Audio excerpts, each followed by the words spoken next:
स्वराज्य संवाद न्यूज, जनतेच्या हक्काचं व्यासपीठ. आम्हाला इफेक्ट दिसला पाहिजे. आम्ही त्या संदर्भामध्ये नेहमी चेकिंग करतोय.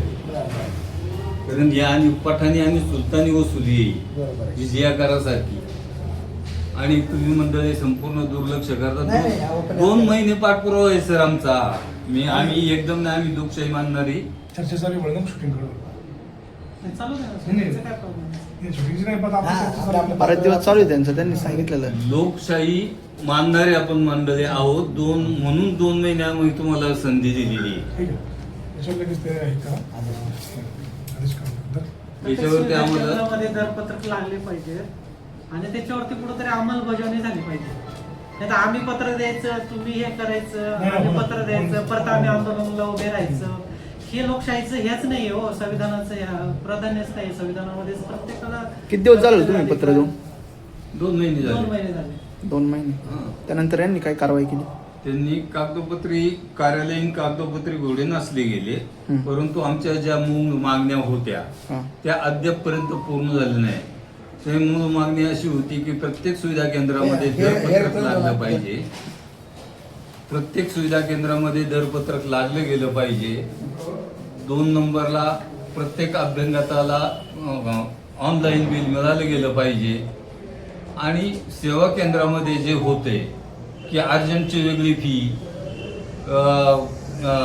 रेग्युलरची वेगळी फी, या संदर्भामध्ये अभ्यंगतांना जे वेठीला धरलं जाते ते एकदम चुकीची पद्धत आहे. तिसरी बाब महत्वाची ही आहे की या संदर्भामध्ये की शासनाने ज्यावेळेस एखादा ऑनलाईन किंवा एखाद्या वेबसाईटला ऑनलाईन फॉर्म किंवा इतर कागदपत्र पूर्तता करायची असती, त्यावेळेस शासनाने किंवा संबंधित संस्थेने दर निश्चित केलेले असतात. त्या दरामधून निश्चित दरामधून संबंधित केंद्र चालकाला ठराविक टक्केवारीनुसार पैसे मिळत असतात.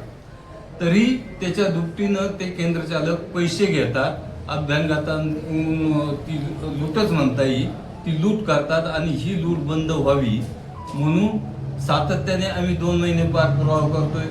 आता शासनाने याची त्वरित दखल घेतलेली नाहीये, म्हणून येत्या 30 तारखेला या ठिकाणी आम्ही ढोलकी बजाव आंदोलन आणि त्याच्याबरोबर 1 दिवसाचं लाक्षणिक उपोषण प्रातिनिधिक स्वरूपामध्ये करत आहोत. आणि या ठिकाणी या आंदोलनाला तालुक्यातील जनतेने उत्स्फूर्त पाठिंबा द्यावा, उत्स्फूर्त सहभागी व्हावं असं आव्हान मी आपल्या मार्फत तालुक्यातील जनतेला करत आहे. सर काय म्हणायचं, गेले 2 महिने तुम्हाला यांनी पत्र दिलेलं आहे? हा, त्यांनी गेल्या महिन्यामध्ये आम्हाला 2 महिने आले. 1 महिने पत्र दिलं होतं. पत्र दिल्यानंतर आम्ही तहसीलदारांना या बाबतीमध्ये सर्व तपासणी केंद्राला त्यांना आदेश काढून. यांचं म्हणणं आहे तुम्ही कागदपत्रे घोडे बजावताय. घोडे बजावलेले नाही, तर ते कागदपत्रे म्हणजे आदेश काढलेला आहे. आदेशाप्रमाणे तपासणीचं काम सुरू आहे. आणि अजूनही आजही त्यांनी निवेदन दिलेलं आहे की 7 रोजी ते आंदोलन करणार. तरी पण आम्ही याच्यामध्ये तात्काळ आम्ही याच्यापूर्वी पण कारवाई केलेली आहे आणि यापुढे आम्ही तात्काळची दखल घेत आहोत. कारवाई केली याची लेखी स्वरूपात तुम्ही द्या ना. लेखी स्वरूपात त्यांना ऑलरेडी दिलेली आहे. आतापर्यंत याच्या स्वरूपात आम्ही त्यांना देणार आहोत. त्यांना दिलेली पत्र आम्ही लेखी स्वरूपात काय केली कारवाई. कोठे तुम्ही कारवाई केलेली आतापर्यंत? त्यांना आम्ही तहसीलदारांना याबाबत लेखी कळवलेलं आहे. तुम्ही बोलले आता कारवाई केलेली आहे, तर कुठे केलेली कारवाई नक्की? तहसीलदारांना आम्ही याबाबत कारवाईसाठी कळवलेलं आहे. तहसीलदारांना याच्याबाबत गोडेगाव महासेवा केंद्र सर्व मंडळाधिकाऱ्यांमार्फत तपासणीचं काम सुरू आहे. कधीपर्यंत हे होईल पूर्ण? ह्या आठवड्यामध्ये आपल्याला 48 महासेवा केंद्र आहेत अख्ख्या आंबेगाव तालुक्यामध्ये. ते शासन मान्य? शासन मान्य 48 आहे. तर त्याच्यामध्ये सर्व मंडळाधिकारी स्तरावरती त्याची तपासणी सुरू आहे. ती कारवाई पूर्ण झाल्यानंतर शासनाच्या नियमानुसार दर लागले पाहिजे. हो, दर लावलेलेच आहेत. दराप्रमाणेच नागरिकांनाही मी तुमच्या माध्यमातून आवाहन करतो की दराप्रमाणेच त्यांना त्याचं ते हे द्यावं. जास्त रकमेचं कोणी जर केलं असं त्यांनी डायरेक्ट तक्रार देणं आमच्या कार्यालयात किंवा तहसील कार्यालयामार्फत तक्रार करण्यात येईल. पण अपेक्षा ही लवकर कारवाई व्हावी ना? हो, तात्काळ कारवाई केली जाईल.